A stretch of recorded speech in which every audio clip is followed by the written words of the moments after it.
সীমান্তে আত্মগোপনে নানক ওপারে যাওয়ার চেষ্টা। গত কয়েকদিন থেকে দেখছি যে নানককে ধরার জন্য হন্যে হয়ে চেষ্টা চালাচ্ছে আইন শৃঙ্খলা রক্ষাকারী বাহিনী। একেবারে বাংলাদেশের বিভিন্ন সীমান্তে সীমান্তে কড়া নজরদারি পাহারা বসিয়েছে। জাহাঙ্গীর কবিরকে ধরতে হবে, কেন সেটা পরিষ্কার না।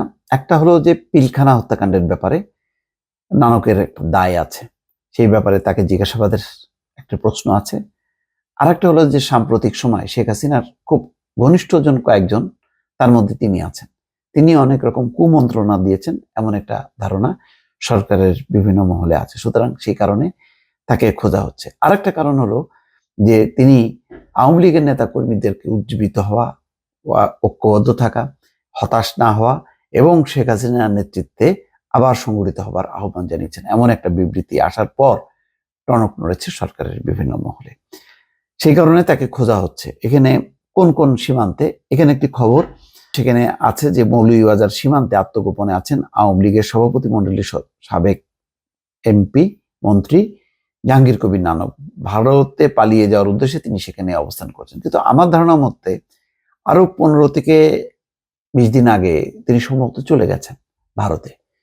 যতটুক ধারণা করি যে তিনি নিরাপদেই চলে গেছেন, কিন্তু তারপরেও অনেকে বলছেন যে না, তিনি সীমান্ত অতিক্রম করতে পারেননি, সীমান্তের কাছাকাছি কোনো একটা এলাকায় আছেন, সুযোগ খুঁজছেন যে চলে যাবেন। তার উপর ভিত্তি করেই এখন তৎপরতা চলছে।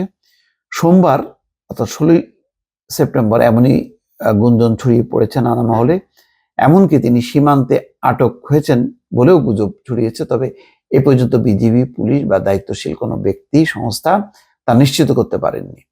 কেউ কেউ বলছেন তিনি বেশ কয়েকদিন ধরে ছদ্মবেশে শ্রীমঙ্গলের চা বাগান এলাকায় অবস্থান করেন।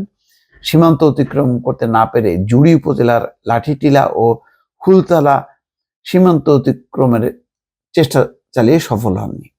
এরপর থেকে বড়লেখা উপজেলা শহর, উত্তর শাহবাজপুর ইউনিয়নের বড়াইল, কুমারশাইল বিভিন্ন জায়গা দিয়ে চেষ্টা করছে। কিন্তু আমার কথা হলো যে এই যে তাদের যে এই যে চেষ্টা, এই চেষ্টাটা কেন? একটা বিষয় তো নিশ্চিত যে ক্রস ফায়ার হবে না। অস্ত্র উদ্ধারের নামে রাতের বেলায় তাদেরকে নিয়ে কোনো বাহিনী অভিযানে বেরোবে না। তাহলে আইনগতভাবে ফেস না করে এই যে পালানো, এটা কোন ধরনের রাজনীতি? আওয়ামী লীগের রাজনীতিকে এই শিক্ষা দেয় যে পালাতে হবে? তাহলে এটাই ছিল মনে হয় রাজনীতি, যে চুরি করো, বাটপারি করো, আর হলো পালায় যাওয়ার সুযোগ মতো। তাহলে আদর্শ কোথায়? সেই আইনগতভাবে ফেস করার এটা কোথায়? ওনারা না কিছু বলেন যে আমাদের বাংলাদেশের আইন আদালত নাকি স্বাধীন, তো এখন কি হঠাৎ করে পরাধীন হয়ে গেল? এখন আর এই আইন আদালতের উপর বিশ্বাস নেই? তো বিশ্বাস যদি নাও থাকে তো কি হবে? জেল হবে। তো তারপরে কি হবে? তারপরে আবার সরকার পরিবর্তন হবে, তারপর আপনারা বেরোবেন।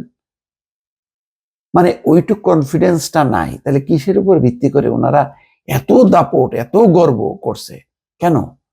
এই পরিণতি যদি হবে, তাহলে এরকম পালানোর যাতে না হয়, পালাইতে ঝাড়ে বংশে এই যে পালানোর যেই চেষ্টাটা, সেটা না করে তাহলে বিএনপি জামাতের সাথে সেই রাজনৈতিক সমঝোতার ভিত্তিতে দেশটা চালালে হইতো নাকি? মনে হয়েছে যে একেবারে মানে আরো কয়েক বছর থাকলে জামাত বিএনপি একদম নির্বংশ হয়ে যাবে, আর সারা দেশের টেকনাফ থেকে তেতুলিয়া পর্যন্ত শুধু আওয়ামী লীগ আর আওয়ামী লীগ, এরকমই ছিল মনে? ভুল রাজনীতি, ভুল নেতৃত্বের খেসারত কিভাবে দিতে হয়। ওনাদের কাছে শেখ হাসিনার কোনো বিকল্প নেই। এমন নেত্রী যে কোনো দুর্যোগ থেকে বাঁচাবে, এখন বাঁচাচ্ছে। সবাইকে গর্তে ফেলাইতে উনি চলে গেল দিল্লিতে। এই তো পরিণতি। দর্শক ভালো থাকবেন, আল্লাহ হাফেজ।